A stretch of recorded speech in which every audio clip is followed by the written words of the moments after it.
Yang pertama memiliki ISSN online, ini wajib.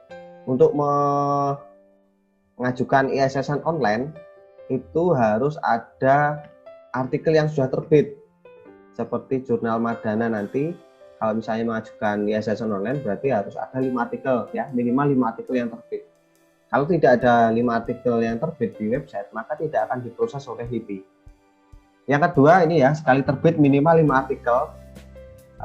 Beberapa pertanyaan itu muncul, Pak, bagaimana kalau misalnya terbitan yang bulan ini itu ada 5 artikel, kemudian terbitan selanjutnya itu ada 10 artikel, kemudian turun lagi jadi 8. Nah, itu bagaimana, Pak? Kalau kita mengacu di buku panduan akreditasi, itu tidak ada aturan yang mengatur bahwasanya artikel harus konsisten sekian gitu ya. Namun yang dituliskan di sana, yang tercantum di buku pedoman itu adalah sekali terbit minimal 5 ya. Kalau ada peningkatan jumlah artikel yang terbit itu boleh, selama ya, ini menurut pandangan saya pribadi, selama perubahan jumlah terbitan artikel itu tidak terlalu kontras. Misalnya terbitan sekarang itu 5 ya, kemudian mengajukan akreditasi dan terakreditasi Sinta 4 gitu ya. Nah, terbitan selanjutnya itu menerbitkan artikel jadi 20. Nah, itu kan sangat jauh sekali perbedaannya dari 5 sampai 20. Nah, hal-hal itulah yang menjadi penilaian subjektif oleh para asesor. Wah, ini pasti aji mumpung nih ya. Jadi aji mumpung, kalau bahasa Jawanya aji mumpung. Jadi mengambil kesempatan ya. Karena sudah terakreditasi Sinta 4, ya banyak artikel yang masuk, akhirnya terbitkan semua. Itu yang menjadi penilaian subjektif, sebaiknya dihindari ya. Boleh naik boleh turun, misalnya 10 terus naik 12 atau naik 15, itu masih tahap wajar ya, tahap wajar. Tapi kalau peningkatannya sudah tinggi ya, banyak, itu menjadi penilaian subjektif. Yang ketiga, mencantumkan etika publikasi ya. Etika publikasi yang mengatur bagi editor, reviewer maupun author. Nah, ini biasanya mengacu pada KUP ya. Bapak Ibu bisa melihat jurnal yang sudah terakreditasi. Di menu etika publikasi di sana ada aturan ya, bagaimana editor, reviewer maupun author menjalani perannya. Yang keempat, terbit minimal 2 tahun berurutan. Jadi Madana ini nanti bisa mengajukan akreditasi tahun 2022 ya, 2022 awal itu baru bisa mengajukan akreditasi. Kemudian terbit 2 kali setahun, ini minimal ya. Kebanyakan jurnal di Indonesia itu terbitnya 2 kali setahun. Ada juga yang 3 kali, 4 kali, tapi juga jarang ya. Yang keenam, mempunyai DOI, Digital Object Identifier ya, aktif dan punya Google Scholar. Nah, ini saya cek kemarin sudah ada ya, Bu Ari ya, yang di Motion, atau belum ada DOI-nya? Sudah, yang di Motion sudah ada. Nah, sudah ada. Nah, ini sudah. Nanti yang jurnal-jurnal yang baru ini bisa minta tim IT-nya kampus untuk minta sufik ya, namanya sufik ya, identitas unik untuk setiap jurnal namanya sufik ya, ke tim IT-nya. Nah, komponen penilaian akreditasi ini sudah masuk penilaian ya. Yang pertama adalah penamaan jurnal, ada tentang nilai 0 sampai 3 ya. Biasanya jurnal-jurnal di Indonesia itu kategorinya masuk di cukup ya, cukup spesifik tapi meluas mencakup bidang ilmu ya, seperti Motion, jurnal sportif itu termasuk cukup karena memang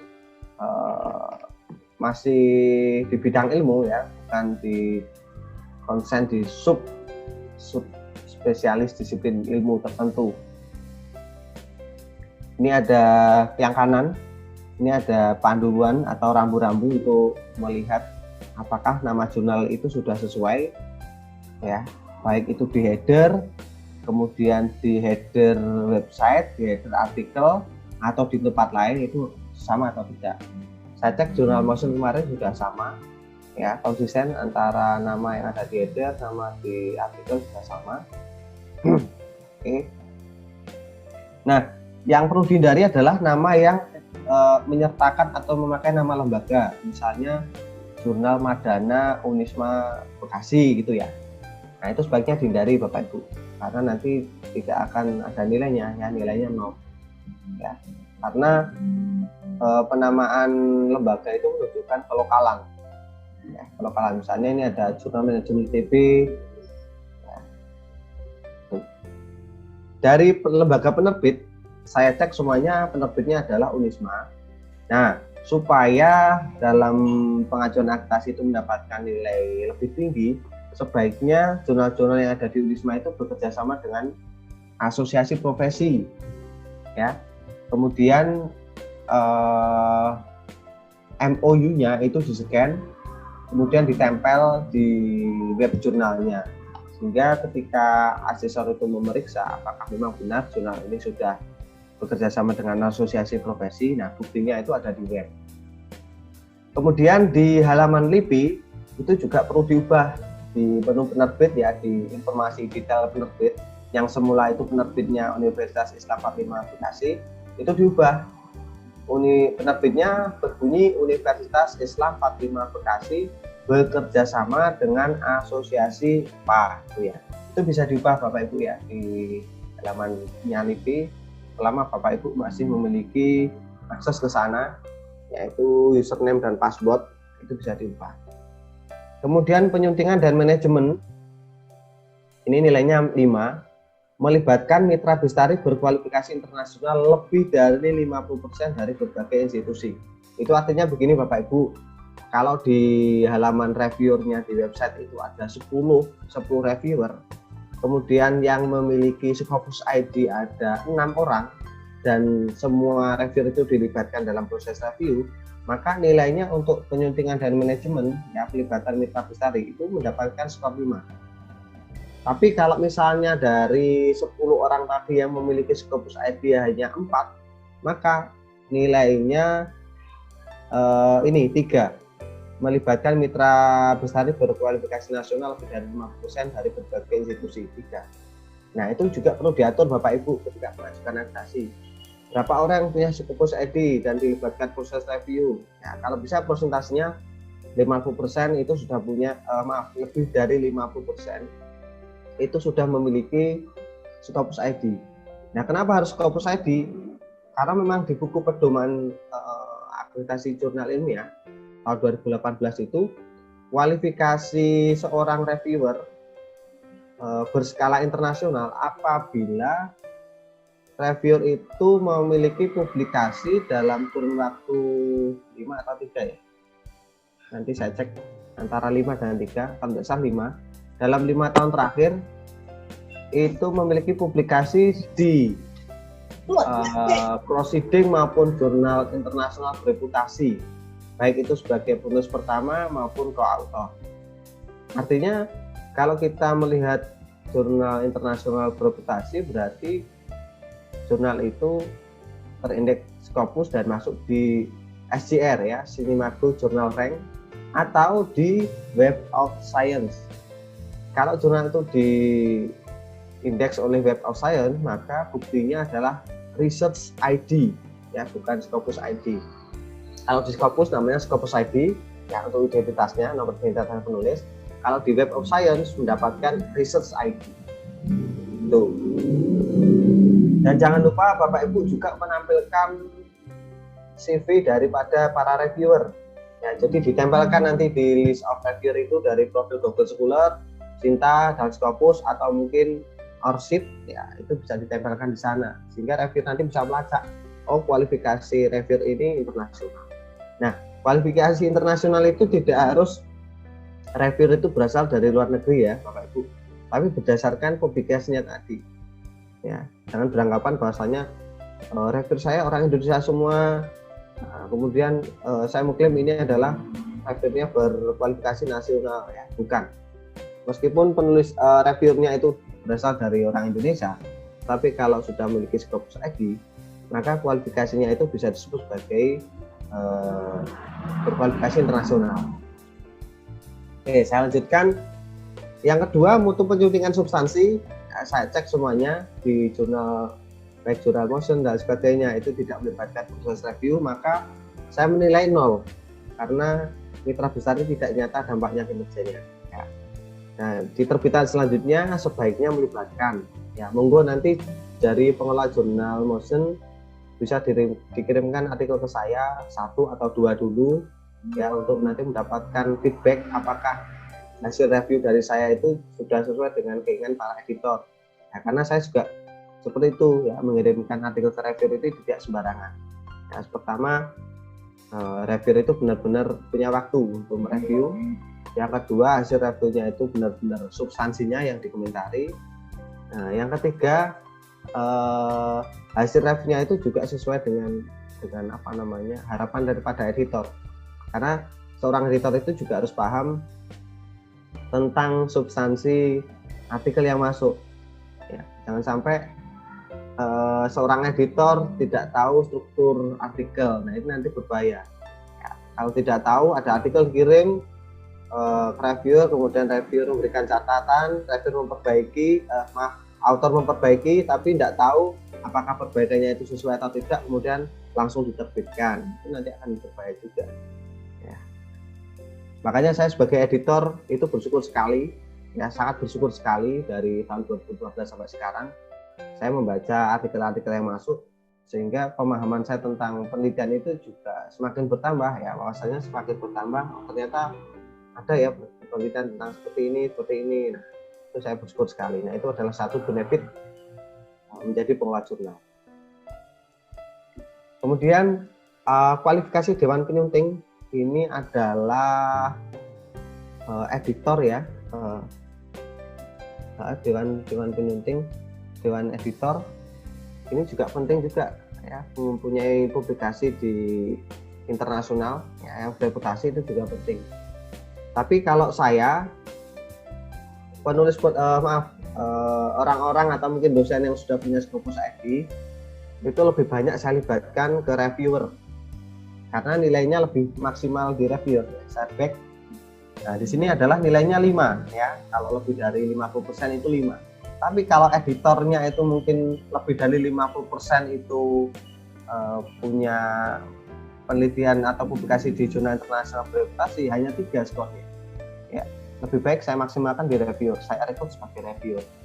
Nah, juga ditambahkan rekam jejaknya publikasi internasional ya. URL link CV-nya dari Google Scholar, Sinta, kemudian Scopus ID itu juga ditambahkan di sana. Kemudian petunjuk penulisan bagi naskah, ini ada author guideline sama template, apakah ada atau enggak.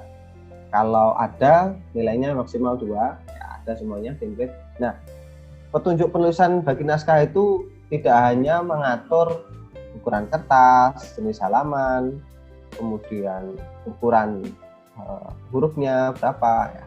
Tetapi juga mengatur apa saja yang harus dituliskan di abstrak, kemudian di pendahuluan, kemudian di metode dan di pembahasan. Dan juga referensinya mengacu pada referensi style apa. Misalnya menggunakan EPA 6 edition atau yang 7 edition atau menggunakan Chicago, MLA atau yang lain. Nah, itu juga harus dicantumkan di author guidelines. Ya, meskipun kadang penulis itu juga tidak memperhatikan itu, tapi itu menjadi satu bagian yang penting bagi pengelola jurnal untuk menampilkan hal seperti itu. Ya. Kemudian mutu penyuntingan gaya dan format ini termasuk tata letak headernya, tabelnya, kemudian penomoran. Nah, itu termasuk mutu penyuntingan ini. Hurufnya konsisten menggunakan kapitalis each word atau menggunakan kapital semua. Kemudian apakah afiliasinya itu konsisten dari setiap artikel itu dituliskan, itu termasuk mutu penyuntingan gaya dan format ya.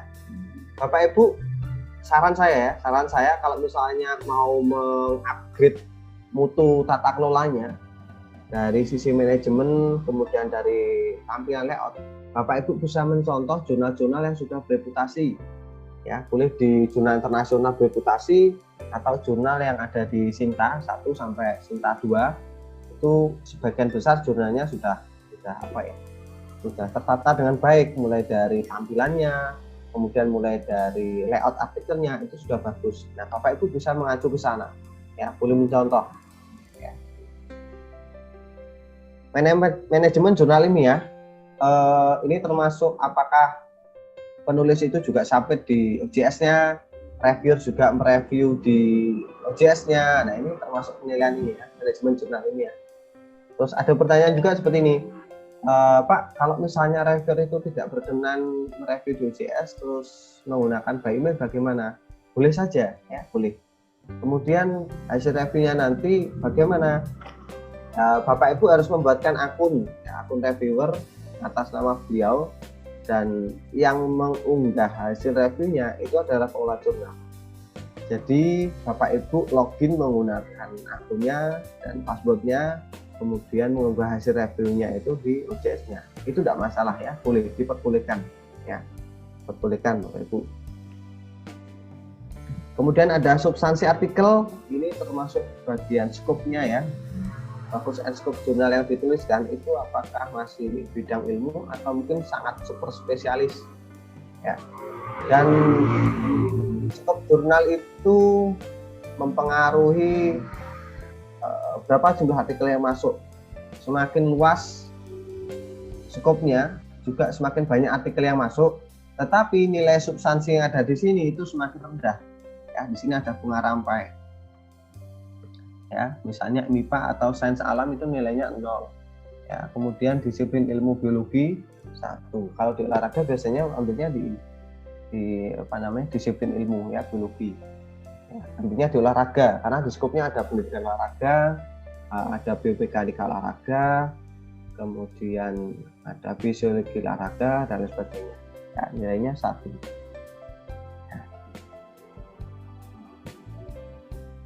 Substansi artikel atau penilaian substansi, kepioniran ilmiah dan originalitas karya. Nah, ini biasanya ngeceknya para asesor itu ada di pendahuluan.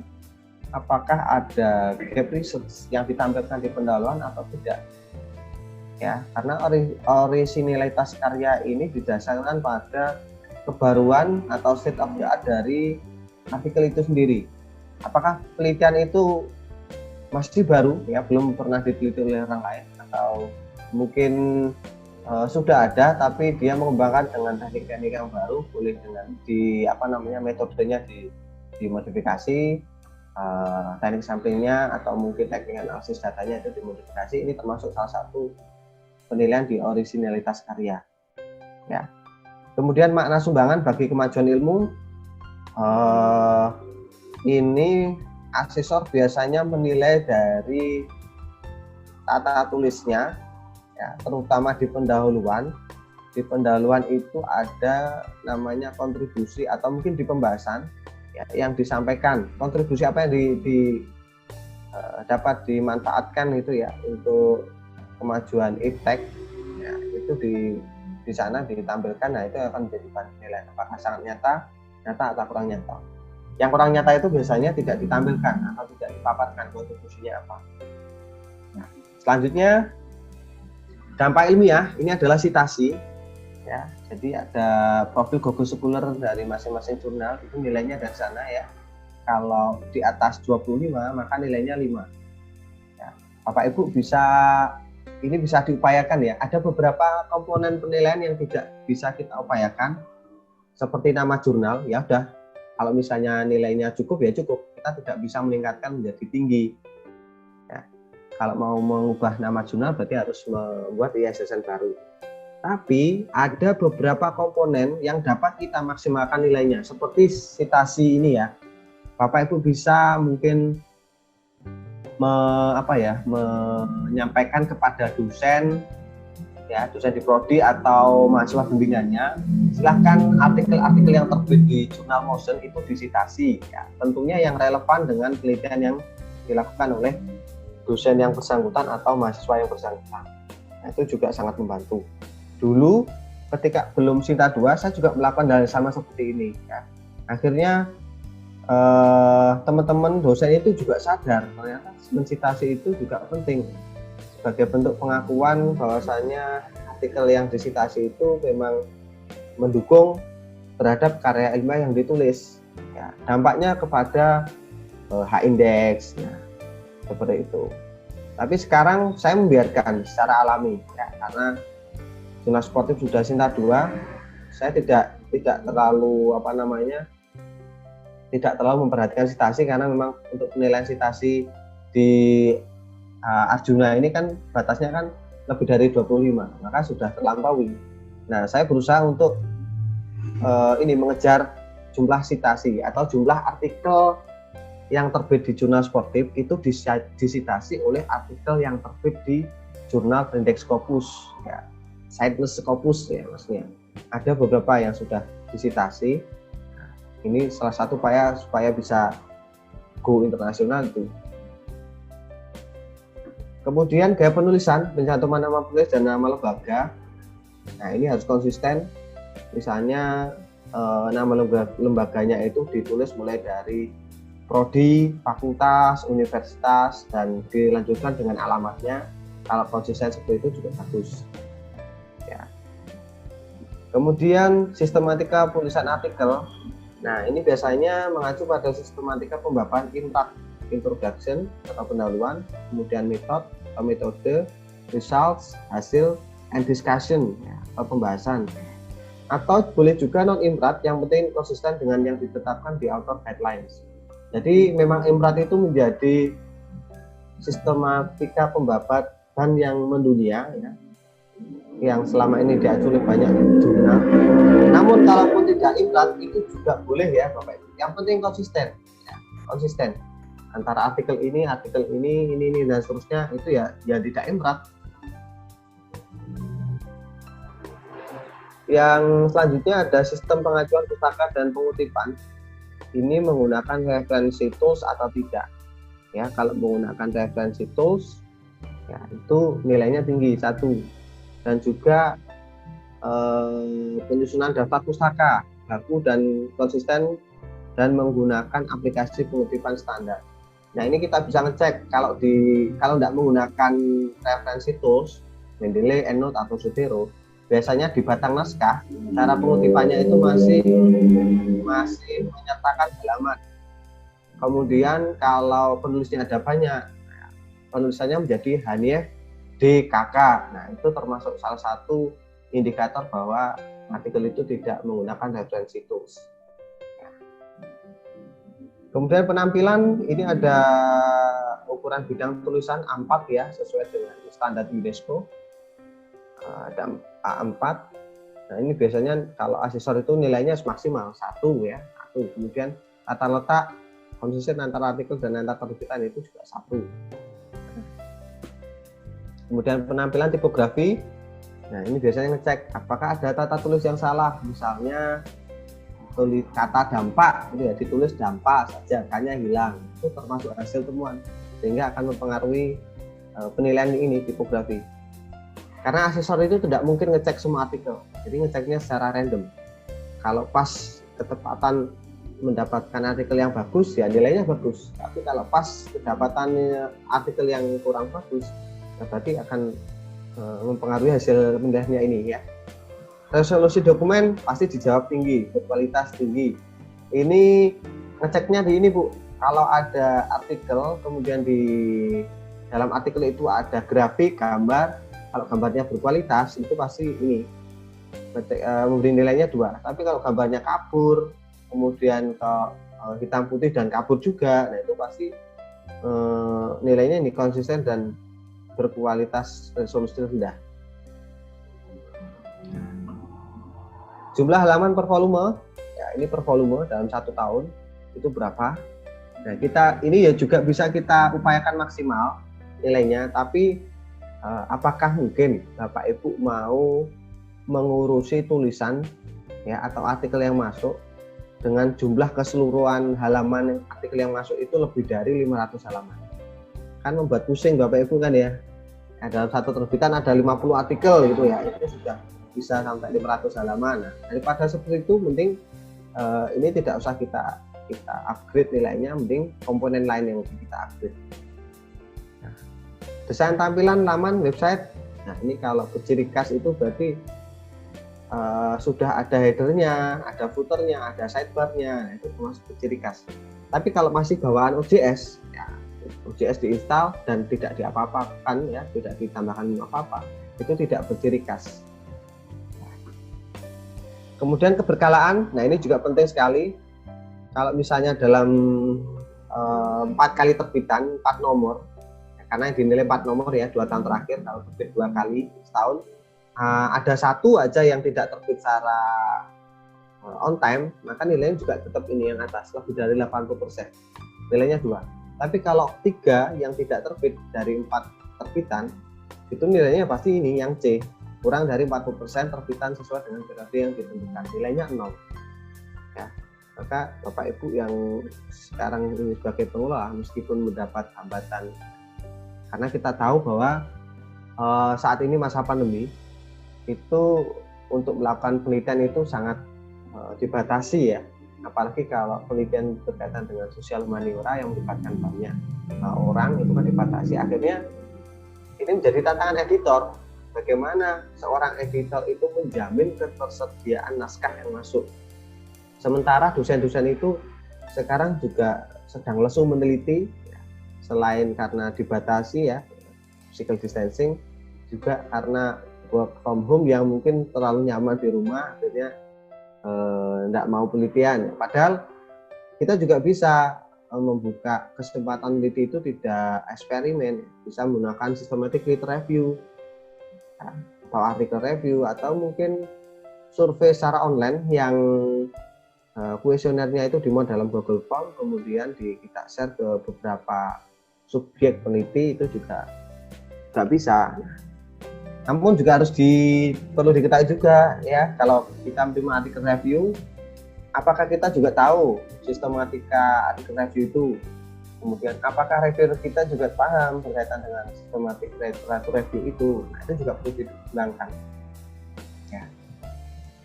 Kemudian ada keberkalaan penomoran terbitan ya, volume 1 nomor 1, kemudian volume 1 nomor 2, nah, itu harus sesuai ya. Kemudian selanjutnya volume 2 nomor 1, nah ini baku dan bersistem.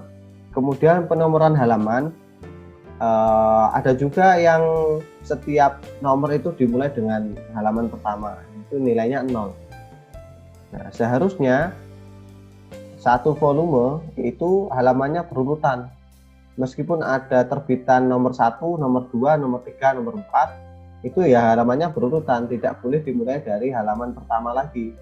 Ya, misalnya volume 1 nomor 1, itu halaman artikelnya ada halaman 1 sampai 100. Nah, nanti di volume 1 nomor 2, itu halaman artikel pertama itu dimulai dari halaman 101. Ya, bukan dimulai dari awal lagi, dari halaman 1.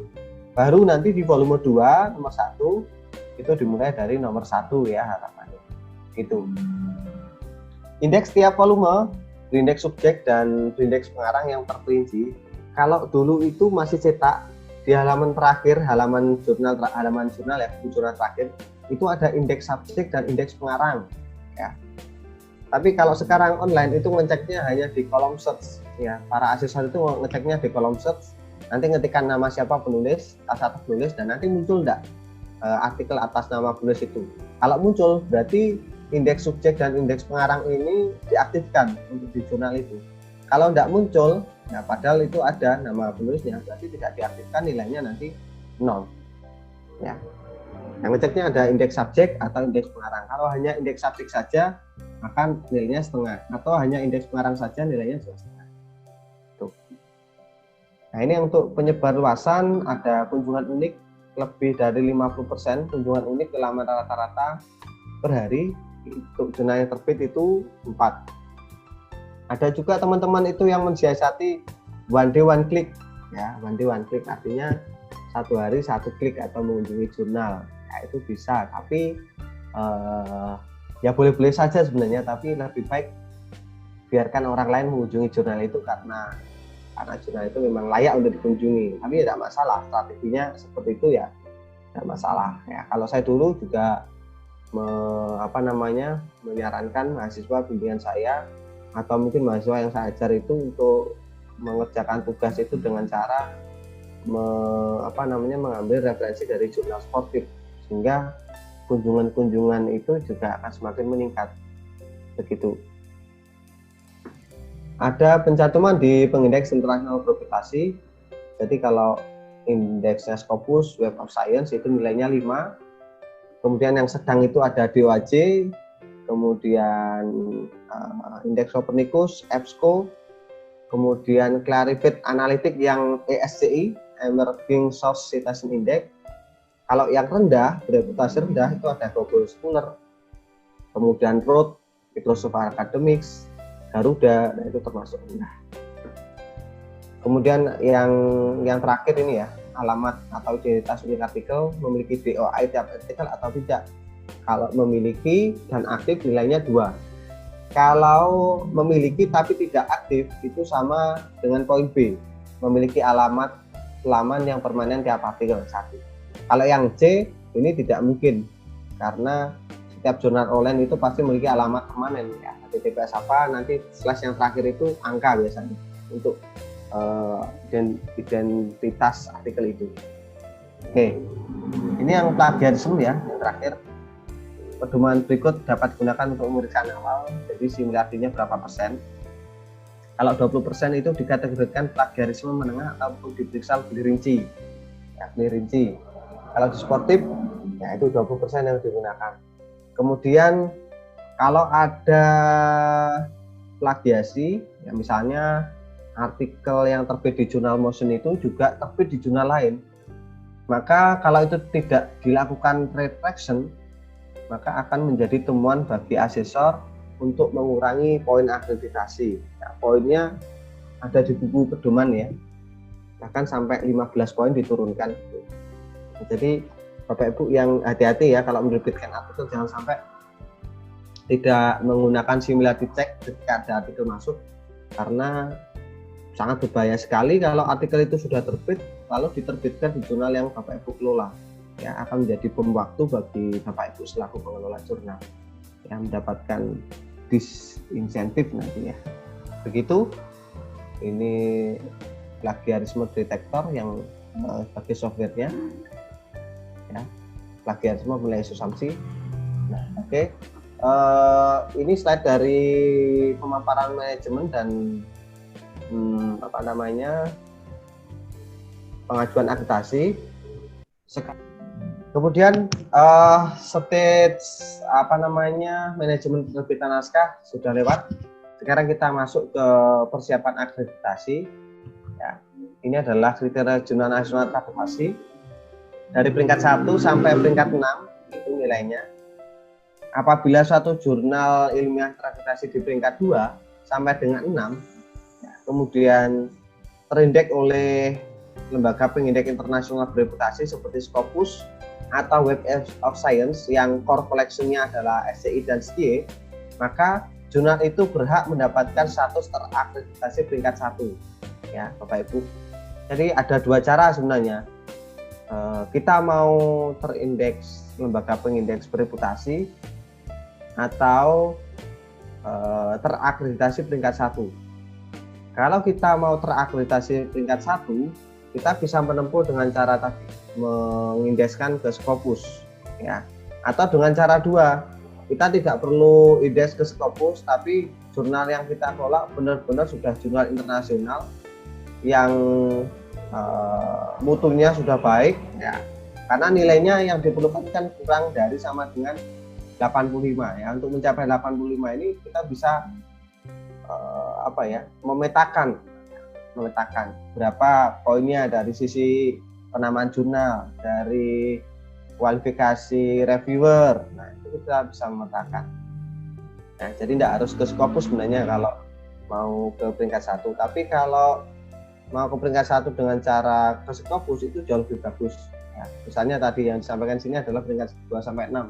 Misalnya jurnal Motion peringkat 5 ya, terbitannya itu menggunakan bahasa Inggris, full text in English, kemudian editornya dari 4 benua, reviewernya dari 4 benua, kemudian sebaran bukunya dari 4 benua, dan tidak melakukan reakreditasi ya, kemudian mengajukan indeks ke Scopus atau Web of Science kemudian diterima, maka statusnya di Arjuna ya, di Sinta nanti akan berubah menjadi peringkat 1.